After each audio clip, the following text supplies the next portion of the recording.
Պարոն դեսպան, ձեր խոսքում անդրադարձակ մինաբում ցավալի իրողություններին, նախ ցավակցում եմ ձեզ. جناب سفیر در سخنان خودتون به حادثه دردناک رخ داده در میناب مدرسه میناب اشاره کردید. در وقت اول تسلیت خودم رو عرض میکنم.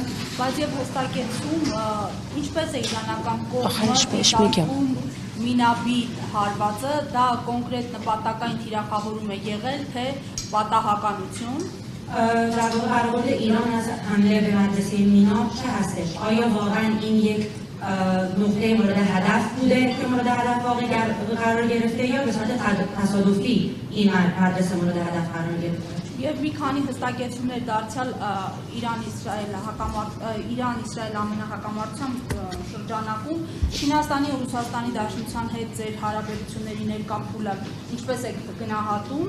همچنین چند مورد دیگه در رابطه با جنگی که بین در واقع ایران اسرائیل و آمریکا داره رخ میده در وضعیت کنونی روابط بین ایران چین و روسیه در چه سطحی هستش که اونها رو برآورد می‌کنیم؟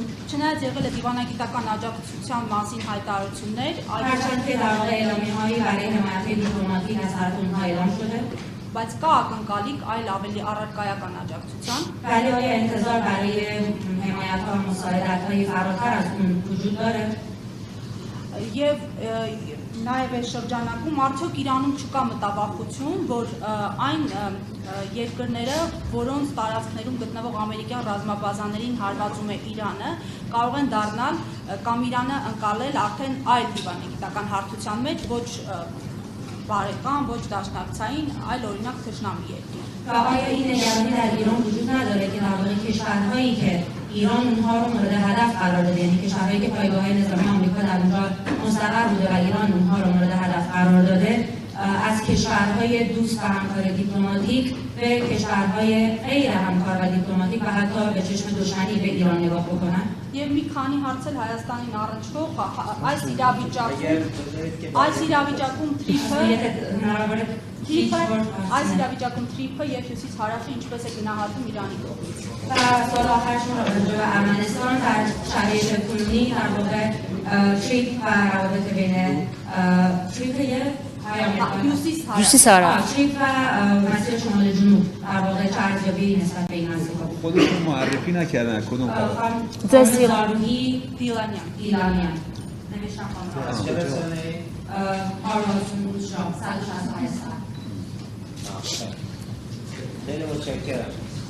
فکر کنم سوالاتی که خیلی از دوستان داشتن شما پرسیدید که Շատ շնորհակալ եմ հարցի համար, նաև կարծում եմ, որ ձեր այս երկարաշունչ հարցի մեջ ներառված էին մի շարք հարցեր, որոնք որ այստեղ գտնվող մեր գործընկերները ցանկանում էին դրանք հարցնեին. در مورد حادثه بیشرمانه و جنایتکارانه‌ای که در مدرسه میناب متأسفانه این حمله صورت گرفت اونجا هیچ تأسیسات حساس یا پایگاهی در اون مجاورت وجود نداشت.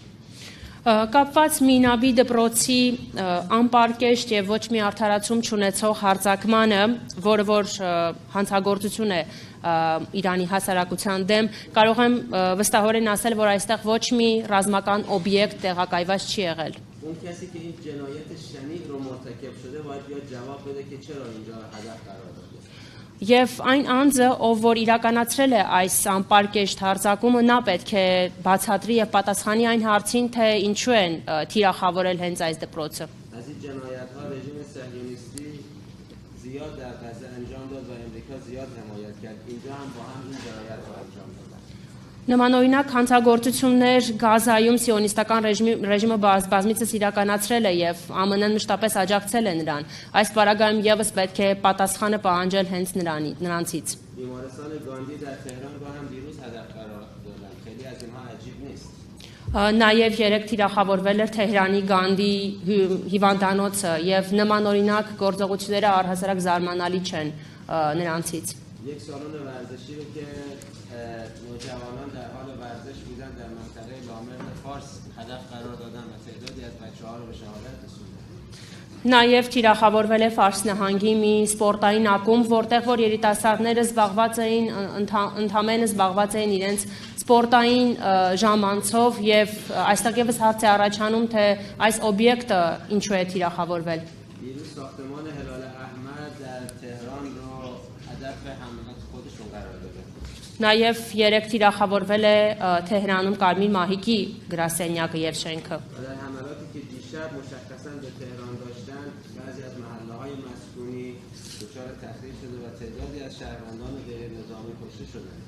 Եվ այն հարձակումները, որոնք երեք տեղի ունեցան Թեհրանում, դրանց հետևանքով բազմաթիվ բնակելի թաղամասեր են ավերվել եւ վնասվել եւ դրանց արդյունքում քաղաքացիական բնակչության շրջանում զոհեր ունենք բազմաթիվ։ برای رژیم‌هایی که تمام قواعد بنیادین حقوق بین‌الملل رو زیر پا می‌ذارن و شکارا این کارا خیلی راحت اصلا تعجب نکنید.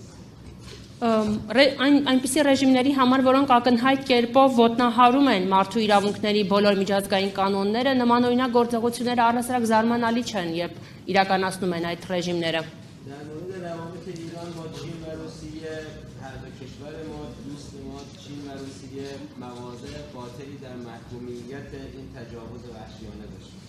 Կապված Չինաստանի եւ Ռուսաստանի հետ մեր հարաբերությունների հետ այս երկրում մեր բարեկամ երկրները վճռական կերպով դատապարտեցին այս ագրեսիան։ همچنین مقامات مختلف در روسیه به ما تسلیت گفتن و اعلام همبستگی کردن. Նաև Ռուսաստանի բազմաթիվ պաշտոնատար անձինք հղեցին իրենց ցավակցական ուղերձները, երբ իրենց վշտակցությունը հայտնեցին մեզ։ این جنگی هست که علیه ما جنگ تجاوزکارانه آغاز شده. مسئولیت تمام جامعه بین‌المللی هست که این رو محکوم بکنن و با قربانی تجاوز و در کنار قربانی تجاوز بایستن. Այս ագրեսիան, այս պատերազմը, որը մեզ պարտադրվել է, այս ագրեսիայի նկատմամբ քննադատող եւ խիստ վճռական դիրքորոշում պետք է հայտնի միջազգային հանրությունը եւ այս ագրեսիայի շրջանակներում նրանք պետք է կանգնեն ագրեսիա ենթարկվածի եւ զոհի կողքին։ ما میتونیم از خودمون دفاع بکنیم و واقعا نیاز نداریم کسی بیاد برای ما بجنگه. Մենք կարող ենք ինքներս կազմակերպել մեր ինքնապաշտպանությունը եւ կարիք չունենք, որ որևէ մեկը գա եւ պայքարի պատերազմի մեր համար։ اما حتما همراهی و همکاری دوستانمون در مقابله با این تجاوزات مهم است. Սակայն իհարկե մեր գործընկերների համագործակցությունը եւ աջակցությունը այս հարցում մեզ համար կարեւոր է։ در مورد اینکه نگران باشیم که کشورهایی که پایگاه‌های امریکا رو در اون کشورها هدف قرار بدیم به دشمن ما تبدیل بشن این یه جنگه. Կապված այն հարցի հետ, որպես որ այն երկրները, որտեղ տեղակայված ամերիկյան ռազմաբազաները թիրախավորվել են մեր կողմից եւ այն անհանգստությանը, որ այդ երկրները կսկսեն մեզ դիտարկել թշնամու տեսանկյունից, կարող եմ ասել, որ սա պատերազմ է։ این جنگ رو ما انتخاب نکردیم. Եվ այս պատերազմը մենք չենք ընտրել։ این جنگ به ما تحمیل شده. Մեզ պարտադրվել է այս պատերազմը։ نمی‌شود که از پایگاه‌های امریکا در کشورهای منطقه انواع و اقسام استفاده امریکایی‌ها برای این تجاوز وحشیانه بکنند و ما نظاره بکنیم و نگاه کنیم. Հնարավոր չէ, որ տարածաշրջանում գտնվող երկրների տարածքում տեղակայված ռազմաբազաները տարբեր ձևով օգտագործվեն Իրանի դեմ ագրեսիայի շրջանակներում եւ մենք ուղղակի նստենք եւ նայենք։ استفاده از این پایگاه‌ها یا با اجازه اون کشورها هست که اگر هست اقدام خصمانه علیه جمهوری اسلامی ایران. Այդ երկրներում տեղակայված ռազմաբազաների օգտագործումը տեղի ունեցել կամ այդ երկրների թույլտվությամբ, ինչը որ արդեն իսկ թշնամական վերաբերմունք է Իրանի նկատմամբ, یا بدون رضایت و اجازه اون کشورها هست که در این صورت اون پایگاه‌ها در جوریسدیکشن و در صلاحیت سرزمینی اون کشور نیستند و دقیقاً ما داریم انگار خاک ایالات متحده رو هدف قرار میدیم. Կամ էլ այդ երկրների իշխանությունների հետ համաձայնեցված չեն եղել այդ գործողությունները, իսկ այս պարագայում մենք արդեն գործ ունենք այն դեպքի հետ, որ այդ տարածքները փաստացի չեն գտնվում այդ երկրների ինքնիշխանության ներքո եւ դրանք դիտարկվում են որպես ԱՄՆ տարածքներ։ این جنگ بقای سرزمین ما، حاکمیت ما و هسته‌نیست ماست. بنابراین ما در این جنگ برای هر کسی که هر نوع همراهی رو با متجاوز کرده باشه هیچ خط قرمزی نداره. Այս պատերազմը մեր գոյատևման, ինչպես նաև Իրանի լինել չլինելու մասին է եւ այս հարցում այն բոլոր ուժերը, ովքեր որ այն բոլոր ուժերի, ովքեր որ աջակցում են եւ որևէ կերպ համագործակցում են Իրանի դեմ ագրեսիա իրականացրած պետության հետ, այդ ուժերի հետ մեր դիմադրության հարցում մենք որևէ կարմիր գիծ չունենք։ در مورد سوال شما در مورد مسیرهای مواصلاتی ما معتقدیم که ارمنستان میتونه ظرفیت خوبی برای مسیرهای مواصلاتی و ترانزیتی داشته باشه.